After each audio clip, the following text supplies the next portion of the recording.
Hello everyone, welcome back to the channel.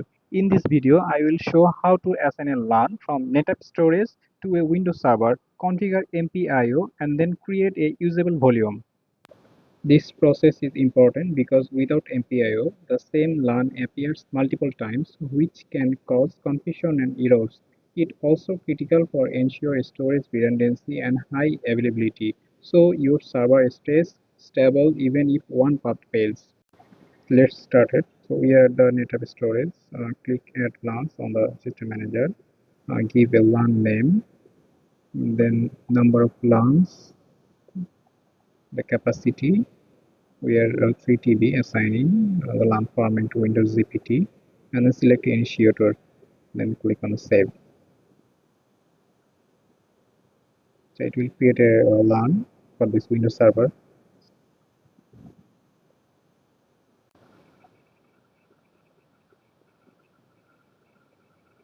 LAN is now created. And now let's go to the Windows server. Go to the server manager, tools, computer management. Click on disk management. In the disk management, you can see there is no disk attached at this time. So perform rescan. After performing rescan, the same LAN will show up multiple times because it is connected through multipaths.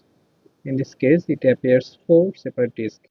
To solve this, we need to configure MPIO. Go to the add role features from the manage. Click on the next,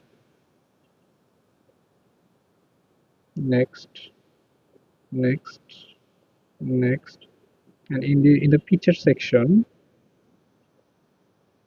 check the box Multipath IO, and then click on next, and then install. What actually it does is allows Windows to recognize that these 4 paths are pointing to the same storage LAN, and it combines them into a single disk. This improves both redundancy and performance. So the installation is done. Once the installation is complete, go to the tools, click on MPIO, click discover multipath, select NetApp LUN mode, and then click add. It will take a bit time, so let's wait.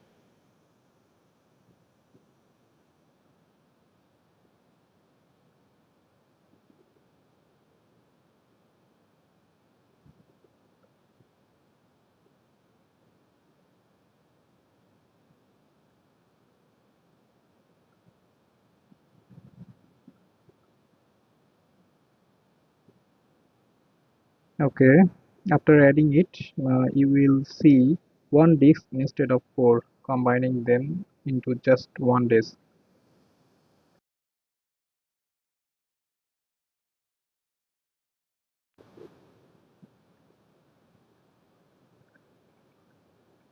The operation is completed successfully. Now click on OK. So this is the MPI configuration. The disk is offline, so make it online first and then initialize the disk.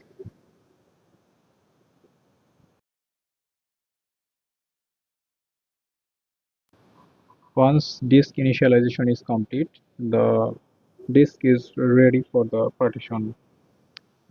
Here we are creating 3 new volumes.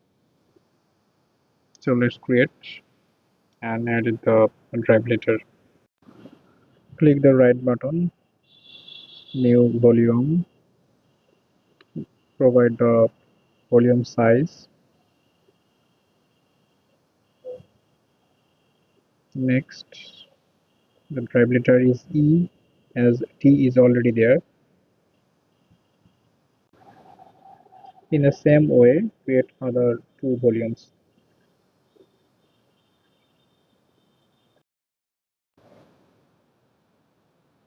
This is F,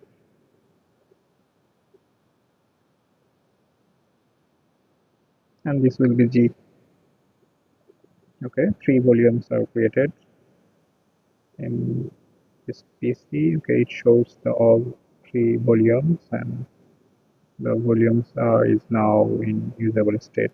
Thanks for watching the video. If you find this helpful, please let me know in the comment.